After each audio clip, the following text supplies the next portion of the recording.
భారతదేశానికి అద్భుతమైన రాజ్యాంగాన్ని అందించిన గొప్ప మేధావి అంబేద్కర్ అని మంత్రి వేముల ప్రశాంత్ రెడ్డి అన్నారు. అంబేద్కర్ వర్ధంతి సందర్భంగా ఆయన విగ్రహానికి పూలమాల వేసి నివాళులర్పించారు మంత్రి. అనంతరం మంత్రి మాట్లాడుతూ అంబేద్కర్ దేశానికి చేసిన సేవలు గుర్తు చేశారు. దేశంలో అందరూ స్వేచ్ఛగా జీవించే హక్కు రాజ్యాంగం ద్వారా కల్పించిందన్నారు. యువత అంబేద్కర్ ఆశయాలను ఆదర్శంగా తీసుకోవాలని అన్నారు. ఆయన అడుగు జాడల్లో నడవాలని తెలిపారు. అంబేద్కర్ స్ఫూర్తి, ఆలోచన, ఆశయాలను అమలు చేస్తున్న నాయకుడు కేసీఆర్ అని తెలిపారు.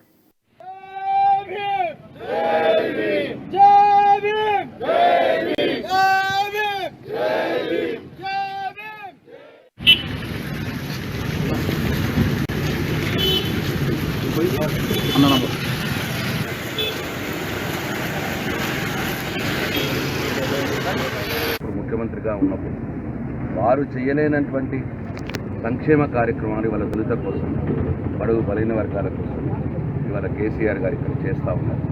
ఇది సత్యం. ఎవరైనా అనుకున్నా ఇది ముమ్మాటికి సత్యం.